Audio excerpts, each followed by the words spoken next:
хувьд AB болон CD векторуудын хоорондох өнцгийг олоогч. Зайдуулаа эхлээд AB векторын координатыг олъё. Тэгэхэд бол төгсгөлийн цэгийн координатоос эхлэлийн цэгийн координатыг хасах ёстой.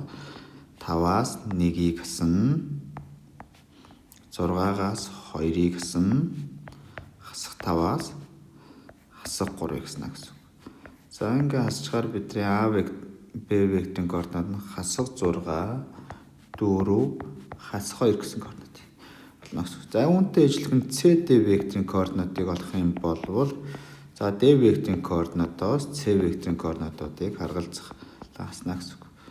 Хасах 6-аас хасах нь хасах 4, 1-ээс хасах нь тэг буюу бидний координат маань 3, хасах 2, 1 гэсэн координаттай болно гэсэн.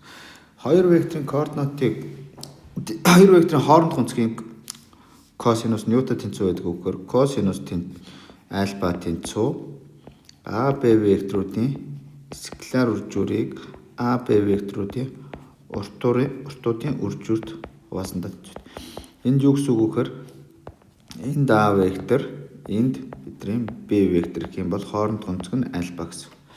За үүнтэй ижилхэнээр дүгэл бодох юм бол AB векторыг CD векторээр скалар үржүүрээр нөлөх юм бол харгалзах координатуудын хооронд нь үржүүлээд нэмдэг.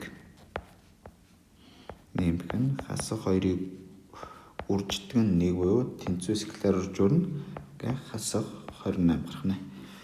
За үүнтэй ижилхэнээр AB векторын уртыг олъё. За AB вектор урт гэдэг нь харгалзах координатуудын квадрат зэрэг дэвшүүлээд язгуур. За инхээр энд биднэрт язгуурдоор 56 болгоно. За үүнтэй ижилхэнээр CD векторын уртыг олъё.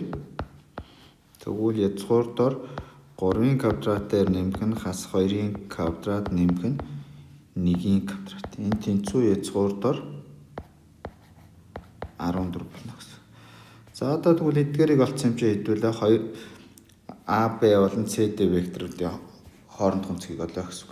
За хоорондох өнцгийг хэдүүлээ альфа гэдгээр нь тэмдэглээ явуучих юм бол косинус альфагийн тэнцүү.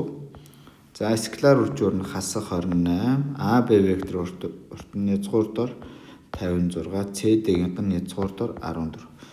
За ингээ бодохоор энд хасах 1 гарч байна.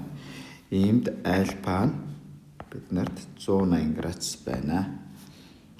Ингээд бидний хариу A хариулт авах нэ.